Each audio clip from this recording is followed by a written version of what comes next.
Hi everybody, welcome to my channel. My name is Sharon and this is a channel that is dedicated to all things related to narcissism. I release new videos every Monday, Wednesday, and Friday on all types of topics related to narcissism.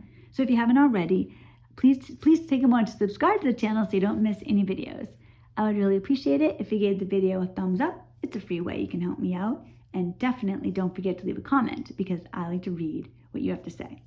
I'm going to do something a little bit different in today's video. I've toyed with doing this every so often, and I'm going to go ahead today. Some of you may recognize that it's not the Sharon and Joe show today, and it's supposed to be. Joe isn't here today because he's having an issue with PTSD. I am going to discuss that at the end of the video, so stay tuned if you want to hear that. I also want to tell you something that Joe is doing on the channel this week, so definitely stay tuned if you are a Sharon and Joe show fan. But first, I want to talk about what to do if you're having an episode of post-traumatic stress disorder. If you're feeling this agony, the panic attack that comes along with an episode. Because I kind of look at post-traumatic stress disorder like a virus. It's just going through your body and every once in a while it flares up. What do you do if it flares up? I'm going to talk about that today. Now, this is something that you can do to help somebody else. You can also use this to help yourself. So, I don't think this comes across totally on the channel, but I just want to say this up front. Joe has severe post-traumatic stress disorder. It's really bad. When we make our videos, we call it date night, and it is. It's Saturday night. We generally go to Dunkin' Donuts first. So I'll tell you the official coffee of the Sharon and Joe show. We go to Dunkin' Donuts and we get a large frozen coffee, half mocha, half caramel, no whip. We also stop at the gas station and buy some type of gummy candy. So you're all hyped up on caffeine and sugar. And of course, Joe and I are one of those annoying couples that are always holding hands. So we're sitting there holding hands, or we have our hand on each other's knee or encouraging each other. That's what we do. So I don't think it fully comes across. His PTSD is overwhelming. It's overpowering, and it affects every area of his life. It affects his relationship with me, with his kids, with work, with friends, literally everything.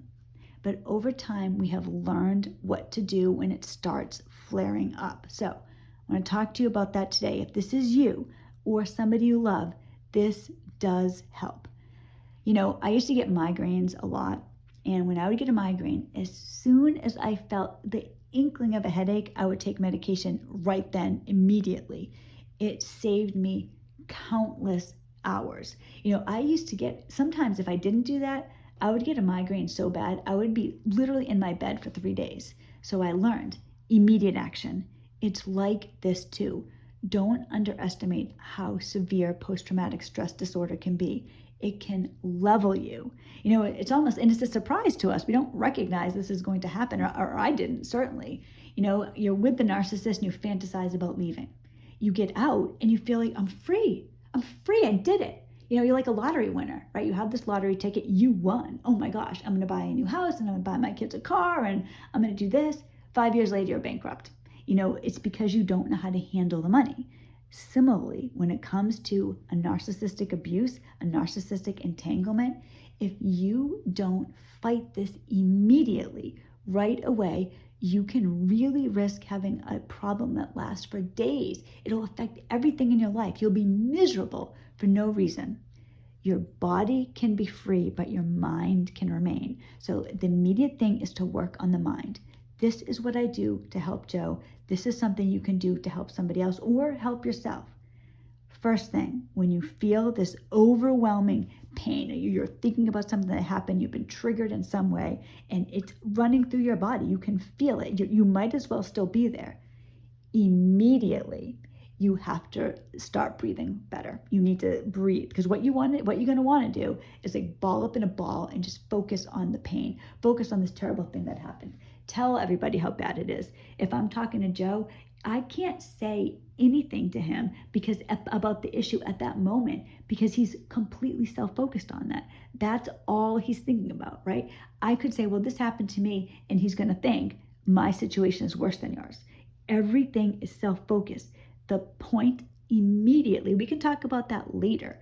Immediately, you have to get your body under control. Your body and your mind have to be together. They have to be in sync. when you're going through, one of these trauma, sorry, I can't even talk. When you're going through a post-traumatic stress disorder issue, the best thing you can do immediately is stop breathing. Stop breathing properly. Recognize this is a biological issue you're dealing with because you're not there anymore. It's inside your head, and that's where you need to work, right? So you have cortisol running through your body. And I tell Joe this to remind him. You have cortisol running through your body. That's what's happening right now. It's what you think doesn't matter right now. Immediately, we have to get your emotional state under control. You need to start breathing properly. So the first thing to do is take a deep breath, deep breath. Hold it for a couple of seconds and slowly exhale. Now, this is like the easiest thing, but this helps immediately. It doesn't take it all away, but you will feel immediate relief. Do that 2 or 3 times. Recognize your goal is not to tell anybody about what's happening, not to, talk about the narcissist, not to dwell on that, but to get your emotional state under control. Breathing is one way. You have cortisol racing through your body. That has to stop. You need to stop having that be released. And the way that you do that is get yourself under control. Start by breathing. Right? Breathe a couple of times. And have you ever heard somebody say that you get faith through hearing? Well, that's how God tells you to have faith through hearing. It's the same way when you're dealing with a narcissist, when you're dealing with post-traumatic stress disorder. Talk to yourself. I'll sometimes talk to Joe, or I encourage him to tell himself, it's okay. My body's going haywire. I got to stop this cortisol. We're not trying to discuss what happened, how bad it was, nothing. We're just stopping the cortisol. We're stopping that being released, because what that is going to do is put you on edge. It's going to make you angry. Your body's ready to fight. Your body's ready to be in a rage because you're feeling everything that you couldn't feel fully when you're with the narcissist. So you have to tell yourself, it's okay. It's okay. I just need to get my breathing under control, because that's all you need to do. You need to get your breathing under control. Everything else we can talk about later.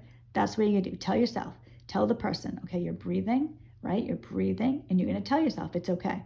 I'm okay. I'm not there anymore. I'm free. I can talk about this later. Right now, I'm only focused on my breathing. Get the focus off of the narcissist and on to yourself and how you're breathing. Get out of the area you're in. Do not stay where you are. Get up immediately. Now, you're not going to want to do it, but when you do what you need to do, when you need to do it, it makes all the difference in the world. Sometimes Joe and I will go for a walk. He doesn't want to go, but he'll go because we've talked about this beforehand. So you think about this, right? This is what I'm going to do when I have this. I guarantee this helps. You take a walk, right? Sometimes we'll go for a drive. I'll take like a face cloth with some either cool or warm water, depending on what I feel at that moment, and I'll put it behind his neck. I'll wipe his head. I'll rub his shoulders. Get him out of that moment. You can put a face cloth on your own face. You can kind of rub your back a little bit. You can scratch your head. It feels good to scratch your head. Comb your hair. Something. It makes you feel better, because all you're trying to do is get out of the immediate crisis. So you're breathing. So you do this 2 or 3 times, and it's going to feel immediately better. Tell yourself it's okay. It's okay. All right, and you're going to get out of the area.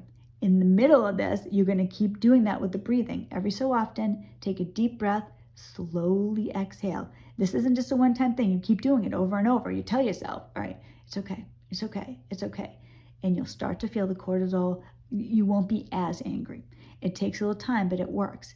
One thing that has helped Joe before too is to take a shower, because water for some reason can really help people. So whether you take a shower, whether you just run the water and hear it, sometimes we'll listen to like a babbling brook or something on one of our phones. All these things, they help. They get you out of the immediate crisis. It can make the difference between being upset for a half hour and being upset for days on end. Take control. Don't even think about the situation. Don't even talk about it. I don't talk about it with Joe at all. That's for later. And I'll tell him, we'll talk about this later. Right now, 100% just focus on your breathing. Focus on stopping the cortisol, because all that's going to do is make it worse and worse and worse. Then you're going to end up, your heart's racing. You could get sick. I mean, I've seen Joe throw up before being in such a state. So you need to control your inside. Your inside needs to match where you are. You're not with the narcissist anymore. You're safe. You need to tell you that I'm safe. I'm safe. It's okay. It's all right. And I'm not saying you can't talk about what happened, but not at that moment. All you're focused on at that moment is getting your mind in league with your body. That's it. And it really helps to do this. Keep doing these steps over and over. When your mind starts drifting into how, well, you don't understand, or this is happening, or it's much worse for me. No, that's when you tell yourself, right? You have faith at that point. All right, you know what? No, I'm okay. I'm okay. Personally, if you believe in God, I recommend prayer as well. Many, many times I've prayed over Joe, or I'll read a passage from the Bible, not a long passage because I don't want his mind wandering, but just something, Joe and I mentioned before, our triangle. We feel safest when we're in the triangle, right? It's Joe and I at the base, God at the top. We stay in that triangle. We do what we need to do when we need to do it. It changes everything in your life. Now, I'm going to talk a little bit about I'm going to tell you something about Joe.